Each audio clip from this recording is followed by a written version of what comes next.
तो हेलो दोस्तों, नमस्कार और स्वागत है आपका आज के हमारे नए वीडियो पे। तो दोस्तों, आज का वीडियो बहुत ज़्यादा इंटरेस्टिंग होने वाला है क्योंकि आज हम लोग बात कर रहे हैं बीएमएस के स्कोप के बारे में। 2024 और 25 में क्या आपको बीएमएस करना चाहिए, बीएमएस करने के बाद आपके पास क्या क्या ऑप्शन है, किस किस फील्ड में आप जा सकते हो। तो चलिए आज के वीडियो को शुरू करते हैं। तो दोस्तों, bachelor of Ayurvedic medicine and surgery BMS 5.5 साल टोटल इस कोर्स को कंप्लीट करने में लगता है।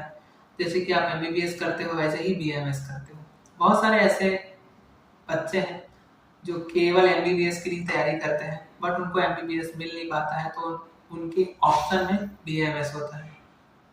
बट जिनके ऑप्शन में बीएमएस होता है कि सेकंड ऑप्शन बीएमएस है, चलो एमबीबीएस नहीं हुआ तो बीएमएस कर लेंगे, ऐसा सोच के जो बीएमएस में एडमिशन लेते हैं और जिनको इंटरेस्ट नहीं होता है, जिनका फोकस केवल एमबीबीएस ही होता है, जैसे कि नीट की तैयारी के लिए सब करते हैं। बहुत कम ही ऐसे बच्चे होते हैं जिनका बीएमएस करने का मन होता है, जो प्योर बीएमएस के लिए ही तैयारी कर रहे होते हैं।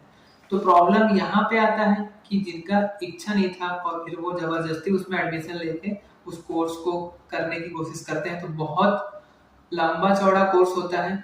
जो मुझे लगता है, मेरा खुद का पर्सनल ओपिनियन है कि एमबीबीएस से भी ज़्यादा आपको बीएमएस में पढ़ना पड़ता है।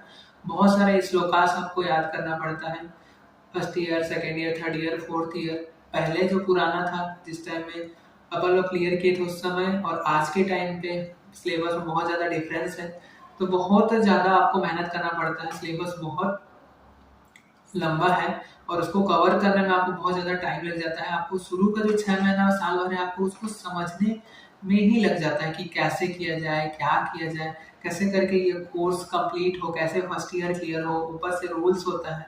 इन सभी बातों को समझ के ही आप बीएएमएस की तरफ अपना कदम बढ़ा सकते हैं। अगर आप बीएएमएस में इंटरेस्टेड हैं तो आप बिल्कुल बीएएमएस में आप एडमिशन लीजिए। बट अगर आपने ऑप्शन में रखा है कि नहीं इसमें नहीं होगा तो बीएएमएस में एडमिशन ले लेंगे, तो आप बिल्कुल वैसा मत करना। पहला बात। दूसरा बात, कुछ जो बच्चे होते हैं जिनको घर का बहुत प्रेशर होता है, मिडिल क्लास फैमिली से होते हैं, जिनको लगता है नहीं बस डॉक्टर बन जाए, कैसे भी कैसे डॉक्टर बन जाए और उसके बाद खुद का क्लिनिक खोल लेंगे और अपना सेटअप चालू कर लेंगे और अच्छा चल जाएगा। तो उनके लिए भी बहुत ज़्यादा मुश्किल तब हो जाती है जब वो बीएमएस करने के बाद, अगर वो नॉर्थ इंडिया से हैं जहाँ पे आयुर्वेदिक ज़्यादा चलता नहीं है, लोगों को पता नहीं है कि हाँ आयुर्वेदिक मेडिसिन के बारे में कि क्या है, कैसा है, कैसे काम करता है।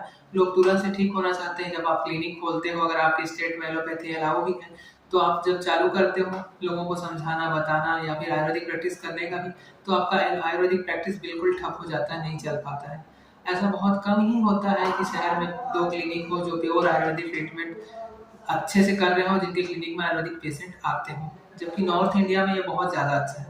अगर आप प्योर आयुर्वेदा बेस्ड ट्रीटमेंट करना चाहते हो, बीएमएस में इंटरेस्टेड हो, तो आपको साउथ इंडिया में ही रुक के प्रैक्टिस करना चाहिए, या फिर केरला चले जाना चाहिए, या फिर आपको उत्तराखंड चले जाना चाहिए।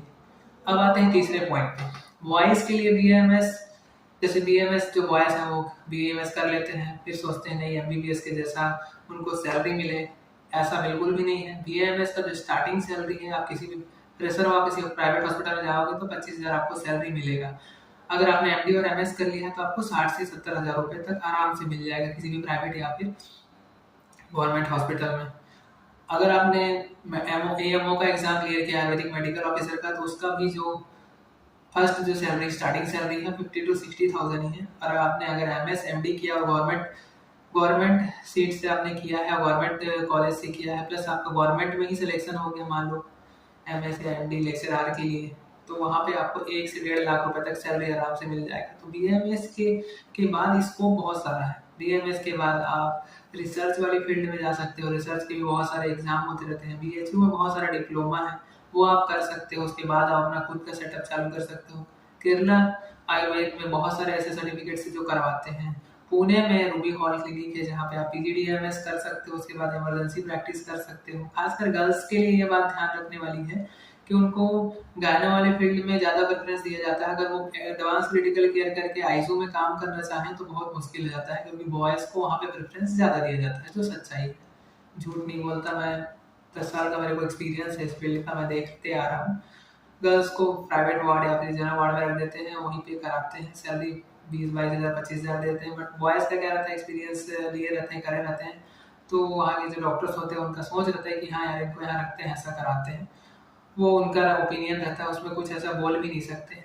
बीएमएस के बाद बहुत सारे ऑप्शन हैं, पीजी कर लोगे, एमएस कर लेते हो, खुद का हॉस्पिटल डाल सकते हो, सर्जरीज कर सकते हैं, एमडी कर लेते हो तो अपना लेक्चरर बन सकते हो, एमएस के बाद लेक्चरर बन सकते हो, क्लिनिकल फील्ड हो चाहे नॉन क्लिनिकल हो, बीएमएस बेस्ट है। अगर आप अच्छे से फोकस करके तैयारी करते हो तो आपका कहीं ना कहीं सिलेक्शन हो जाएगा। ठीक है, फिर आज के वीडियो को यहीं पे एंड करते हैं, मिलते हैं नेक्स्ट वीडियो पे। चैनल को ऐसे ही सपोर्ट करते रहिएगा, लाइक कीजिए, सब्सक्राइब कीजिए। आप सभी को दिल से थैंक यू। इस वीडियो के डिस्क्रिप्शन में इंस्टाग्राम का लिंक दे दूंगा, आप वहां पर अपने डाउट्स पूछ सकते हैं, चाहे आपके कोई भी डाउट्स हो किसी भी कोर्स को लेके। Thank you.